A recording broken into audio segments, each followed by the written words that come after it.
Hello అండి, మనం ఇప్పుడు ఉప్పల్ స్టేడియంకి అయితే వెళ్తున్నాం. అయితే మీరు రావాలంటే మెట్రో స్టేషన్ ఉంది కదా, ఇది స్టేడియం మెట్రో స్టేషన్ అనమాట. సో ఇట్లా ముందుకు వచ్చి ఇట్లా లెఫ్ట్ తిరిగితే అది కొంచెం కనిపిస్తుంది కదా, సో అదే మనకి ఉప్పల్ స్టేడియం అనమాట. అయితే ఇది 2003లో ఇది కట్టాలని చెప్పేసి ఒక ప్రపోజల్ అయితే పెట్టారు. అప్పుడు నారా చంద్రబాబు నాయుడు గారు అప్పుడు మనకి చీఫ్ మినిస్టర్. సో అయితే అప్పుడు ప్రపోజల్ పెట్టారు, దాన్ని అయితే ఎంపటినే యాక్సెప్ట్ చేసి దాని తర్వాత 2005 కల్లా దీన్ని అయితే కంప్లీట్ చేశారు.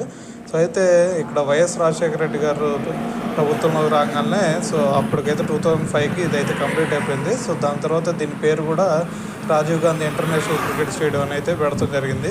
సో దాని తర్వాత ఇక్కడ ఈ స్టేడియం చూసుకుంటే 39,000 కెపాసిటీ అయితే ఉండింది.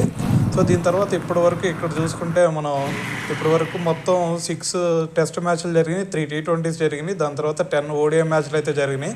సో ఇంతకుముందు ఇక్కడ కాకుండా మనకి ఎల్బీ స్టేడియం ఉండేది కదా, ఇది కట్ట ముందు ఎల్బీ స్టేడియం దగ్గర అయితే మ్యాచ్లు జరిగాయి. సో దాని తర్వాత ఇక్కడికైతే షిఫ్ట్ చేశారు ఈ స్టేడియం. సో చూస్తున్నారు కదా స్టేడియం ఎంత బాగుందో చూడండి. సో ఇదైతే మనకి ఐపీఎల్లో మొత్తం బ్యాటింగ్ ఫ్రెండ్లీ వికెట్లు పెట్టారు. ఇక్కడ 287 రన్స్ కూడా వచ్చినాయి ఇక్కడ ఎస్ఆర్హెచ్కి. సో అయితే ఇది హోమ్ గ్రౌండ్ అనమాట ఎస్ఆర్హెచ్కి కూడా. చూస్తున్నారు కదా ఎంత బాగుందో, బ్యూటిఫుల్గా ఉంది. సో అయితే ఇంకా ఇదే అండి స్టేడియం గురించి అయితే.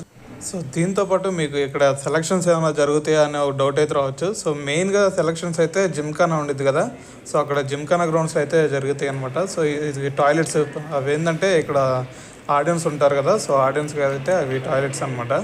సో అయితే ఇక్కడ జిమ్ఖానా దగ్గర అయితే మనకి ఎక్కువ సెలక్షన్స్ జరుగుతాయి అనమాట 7 కంటే.